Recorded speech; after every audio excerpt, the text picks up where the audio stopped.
Hello friends, welcome to my channel सरकारी शिक्षिका। तो दोस्तों, आपको मालूम है कि एडीओ की एग्ज़ाम डेट आ चुकी है जो कि 10 जनवरी से होने वाली है। तो मैंने कुछ क्वेश्चंस लाए हैं। आपको मालूम है कि मैंने सिलेक्शन टीआरई 3 में हुआ है और मैं एक टीचर हूँ। तो दोस्तों, मैंने जिस तरीके से पढ़ाई की थी मैंने वैसे क्वेश्चन लाने का प्रयास किया ताकि आपके भी कम समय में आपका कुछ हेल्प हो सके। और एईडीओ हो या बीपीएससी टीआरई 4, सब में साइंस बीपीएससी लेवल के ही आते हैं। तो मैंने उसको रखने का प्रयास किया है। आप इसे ज़रूर पढ़ें और एक बार नहीं बार बार इस वीडियो को देखें ताकि आपको याद हो सके, क्योंकि एक बार में किसी को याद नहीं होता है। तो चलिए देखते हैं। तो हमारा पहला प्रश्न है कि मूल भौतिक राशियां की संख्या कितनी है। तो मूल भौतिक राशियों की संख्या है 7। उसके बाद अगला है कि मूल भौतिक राशियां कौन कौन सी हैं। तो मूल भौतिक राशियां है लंबाई, समय, ताप, द्रव्यमान, विद्युत धारा, ज्योति तीव्रता और पदार्थ की मात्रा। इसके बाद अगला है कि ज्योति तीव्रता का मात्रक क्या है। तो ज्योति तीव्रता का मात्रक है कैंडेला। और इसके बाद अगला है कि एक प्रकाश वर्ष किसके बराबर होता है। तो एक प्रकाश वर्ष 9.46 गुना 10⁻12 किलोमीटर के बराबर होता है। इसके बाद है कि पारसेक दूरी मापने की सबसे बड़ी इकाई है। एक पारसेक बराबर होता है 3.262 प्रकाश वर्ष के बराबर होता है। तो पारसेक दूरी मापने की सबसे बड़ी इकाई है। इसके बाद अगला है कि वायुमंडलीय दाब मापने का मात्रक क्या होता है। तो वायुमंडलीय दाब मापने का मात्रक है बार।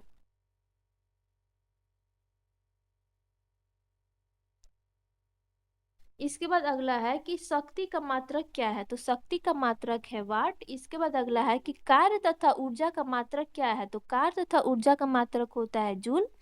और एमकेएस प्रणाली में त्वरण का मात्रक क्या है। तो एमकेएस प्रणाली में त्वरण का मात्रक होता है मीटर पर सेकेंड स्क्वायर। इसके बाद अगला है कि कुछ मूल भौतिक राशियां दी गई हैं और उसके मात्रक और प्रतीक दिए गए हैं, जो कि विभिन्न परीक्षाओं में पूछती है और बीपीएससी के प्रीवियस ईयर में भी पूछी ही गई है। इसके बाद हम देखेंगे कि लंबाई। पहला है लंबाई। लंबाई का मात्रक है मीटर और मीटर का प्रतीक है एम। इसके बाद अगला है द्रव्यमान। द्रव्यमान का मात्रक है किलोग्राम और किलोग्राम का प्रतीक है केजी। इसके बाद अगला है समय। समय का मात्रक है सेकेंड और इसका प्रतीक है एस। इसके बाद अगला है विद्युत धारा। विद्युत धारा का मात्रक है एम्पियर और एम्पियर का प्रतीक है ए। इसके बाद है ताप यानी टेम्परेचर। टेम्परेचर का मात्रक है केल्विन और इसका प्रतीक है के।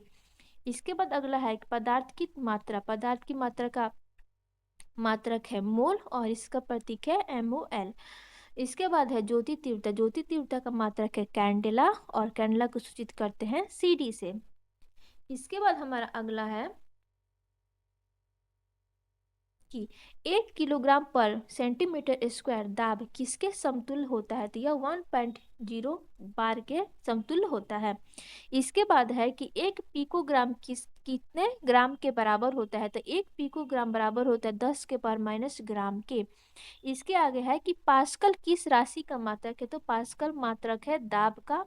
इसके बाद अगला है कि बल का मात्रक क्या है। तो बल का मात्रक है न्यूटन। इसके बाद है आवेग का मात्रक क्या है। तो आवेग का मात्रक है न्यूटन सेकेंड। इसके बाद अगला है कि वायुमंडल में ओजोन परत की मोटाई मापने वाला का मात्रक है डॉप्सन। वायुमंडल में ओजोन परत की मोटाई मापने का मात्रक है डॉप्सन। इसके बाद हम लोग अगला देखेंगे कि एंगस्ट्रम में क्या मापा जाता है। तो एंगस्ट्रम में तरंगदैर्घ्य मापा जाता है। और एक अश्वशक्ति कितने वाट होते हैं। एक अश्वशक्ति में कितने वाट होते हैं। तो एक अश्वशक्ति में 746 वाट होते हैं। और एक माइक्रोन किसके बराबर होता है। तो एक माइक्रोन 10⁻⁻6 मीटर या 10⁻⁻4 मीटर सेंटीमीटर या 10⁻⁻3 मिलीमीटर। अगर आपको ये प्रश्न देता है तो आपको तीनों में से जो आंसर देखिए उसमें आपको लगा देना है। इसके बाद है चालक की वैद्युत प्रतिरोधकता का मात्रक ओम मीटर होता है। चालक की वैद्युत प्रतिरोधकता का मात्रक ओम मीटर होता है। इसके बाद अगला है कि रेडियन एवं एस्टेरेडियन किस प्रकार के मात्रक है। तो रेडियन और एस्टेरेडियन पूरक मात्रक है। और इसके बाद है कि क्यूसेक में क्या मापा जाता है। तो क्यूसेक में जल का बहाव मापा जाता है। इसके बाद है कि दूर की वस्तुओं को देखने के लिए बाइनोक्यूलर दूरबीन का प्रयोग किया जाता है। पूछ देगा कि दूर की वस्तुओं को देखने के लिए किस दूरबीन का प्रयोग किया जाता है। तो बाइनोक्यूलर दूरबीन का प्रयोग किया जाता है। इसके बाद है दुग्ध उत्पादों में वसा की मात्रा मापने के लिए किस यंत्र का प्रयोग किया जाता है। दूध उत्पादों में वसा की मात्रा मापने के लिए ब्यूटीरोमीटर का प्रयोग किया जाता है। इसके बाद हम लोग अगला देखेंगे कि प्रकाश की तीव्रता मापने के लिए किस उपकरण का प्रयोग किया जाता है। तो प्रकाश की तीव्रता मापने के लिए लक्स मीटर का प्रयोग किया जाता है। इसके बाद अगला है कि समतल कोण घन कोण किस प्रकार की राशियां हैं। तो समतल कोण और घन कोण एक पूरक राशियां हैं। इसके बाद है कि हृदय की ध्वनि सुनने के लिए किस यंत्र का प्रयोग किया जाता है। हृदय की ध्वनि सुनने के लिए स्टेथोस्कोप का प्रयोग किया जाता है। इसके बाद हम लोग अगला देखेंगे कि कुछ अदिश राशियां सदिश राशियां और विभिन्न मात्रक दिए गए हैं। और पूछ देता है कि एग्जाम में कि इसमें से कौन राशियां अदिश है और इसमें से कौन राशियां सदिश हैं। तो आइए हम लोग इनको भी देख लेते हैं।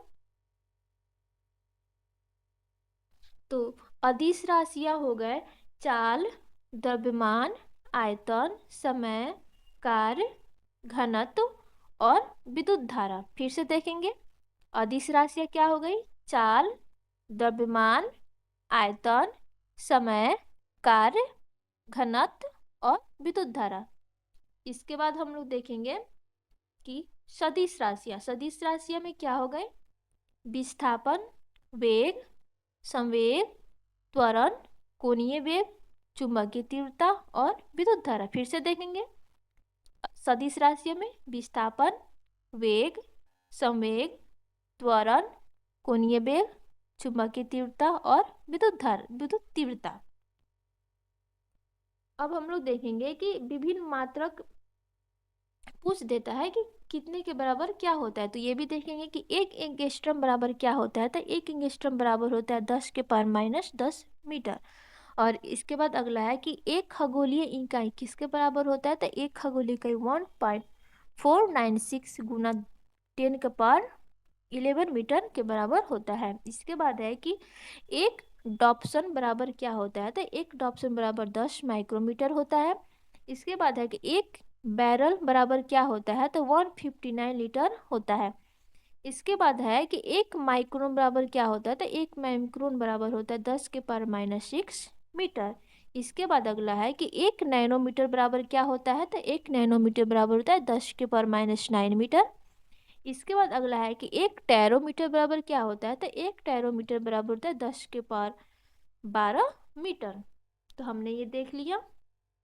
इसके बाद एक इम्पोर्टेंट क्वेश्चन ये है कि पृथ्वी के गुरुत्व एवं चंद्रमा के गुरुत्वाकर्षण के कारण ही चंद्रमा एक निश्चित कक्षा में पृथ्वी की परिक्रमा करता है। पूछ देगा कि चंद्रमा एक निश्चित कक्षा में पृथ्वी की परिक्रमा कैसे करता है। तो पृथ्वी के गुरुत्व एवं चंद्रमा के गुरुत्वाकर्षण के कारण ही पृथ्वी के गुरुत्व एवं चंद्रमा के गुरुत्वाकर्षण के कारण ही। तो फ्रेंड्स आज का वीडियो ये था और इसे आप ज़रूर देखिए, आपको ज़रूर बहुत हेल्प मिलेगा।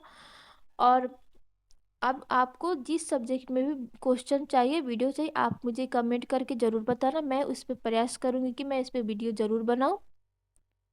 और आप कमेंट करके ज़रूर बताना और चैनल को सब्सक्राइब करना ताकि आपको आगे वीडियो मिलती रहे।